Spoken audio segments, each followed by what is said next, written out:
Assalamualaikum warahmatullahi wabarakatuh. Halo teman-teman, kembali lagi di channel Diari Fisikal bersama saya Versti Ristiana.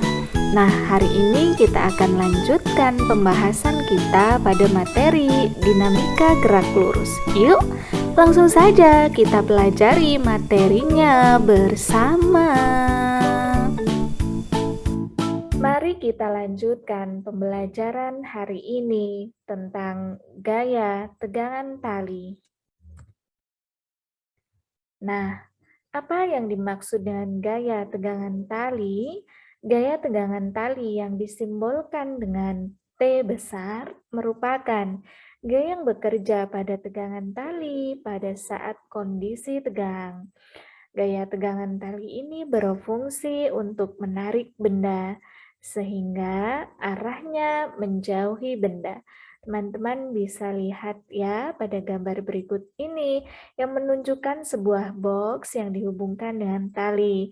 Nah, arah dari gaya tegangan tali ditunjukkan dengan tanda anak panah yang menuju ke atas menjauhi benda. Agar lebih jelas, yuk kita coba kerjakan contoh soal berikut ini. Sebuah balok bermasa 25 kg digantungkan pada dua tali yang masing-masing membentuk sudut 37 derajat dan 53 derajat. Jika sistem setimbang, hitunglah gaya tegangan tali T1 dan T2. Nah, langsung saja kita jawab soalnya dengan menggambarkan komponen-komponen gaya yang bekerja pada benda. Yang pertama adalah gaya berat yang arahnya ke bawah.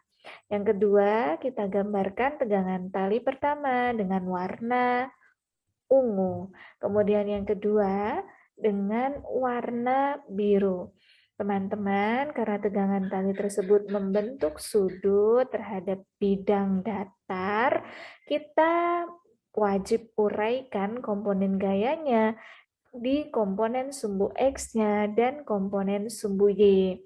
Nah, teman-teman masih ingat ya dengan hubungan-hubungan sudut. Kita fokuskan untuk tegangan tali yang pertama terlebih dahulu. Teman-teman, sudut apit yang dibentuk antara tegangan tali dengan permukaan mendatar di sini adalah 37 derajat. Maka kita uraikan terlebih dulu untuk tegangan tali pertama. Teman-teman masih ingat ya hubungan sudut dalam berseberangan. Besar sudut 37 derajat yang di sini akan sama dengan besar 37 derajat yang ada pada sisi sebelah ini.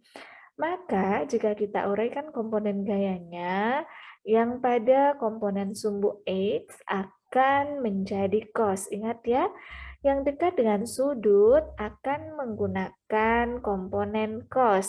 Sehingga penguraian dari komponen tegangan tali T1 di sumbu X adalah T1 cos 37 derajat.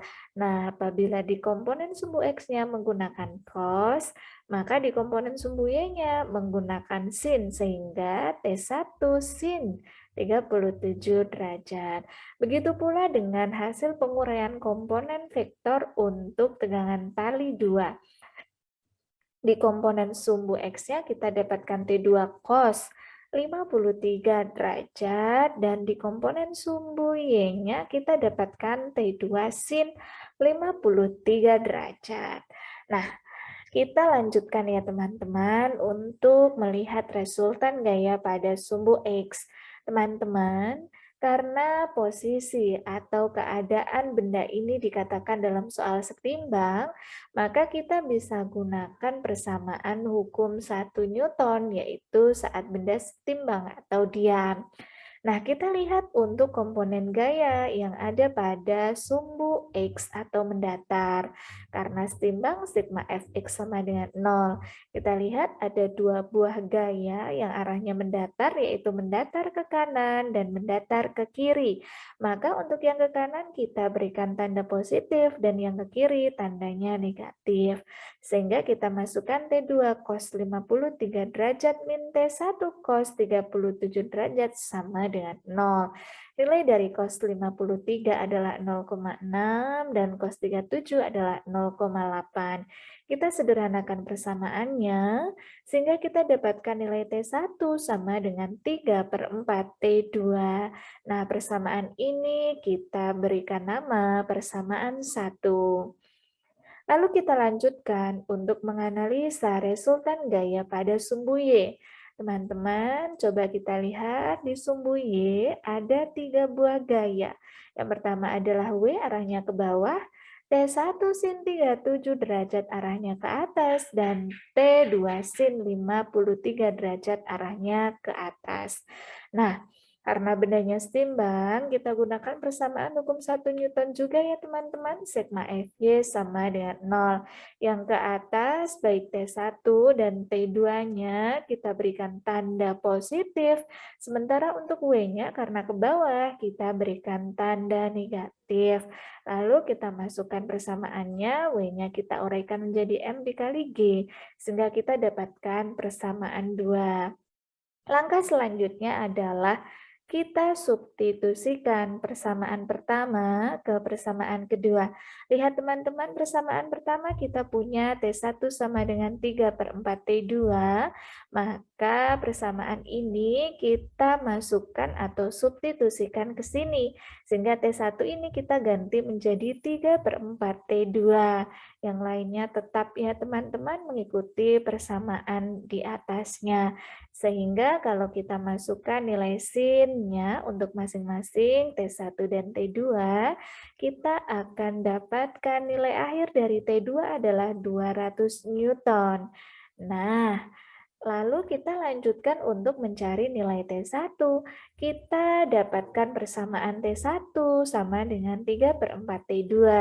Sehingga kita bisa cari nilai T1 sama dengan 3 per 4 dikalikan dengan 200. Hasilnya adalah 150 Newton. Sehingga kita bisa tuliskan nilai T1 adalah 150 Newton.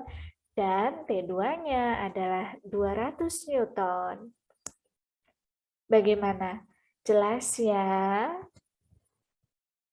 Nah, agar teman-teman lebih memahami tentang materi gaya tegangan tali, teman-teman bisa kerjakan contoh latihan mandiri berikut ini. Selamat mencoba.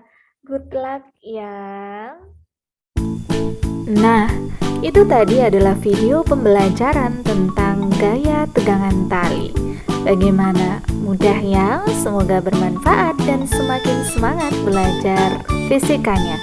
Nantikan video-video asik pembelajaran fisika lainnya hanya di Diari Fisika bersama saya, Versti Ristiana. Sampai jumpa. Wassalamualaikum warahmatullahi wabarakatuh.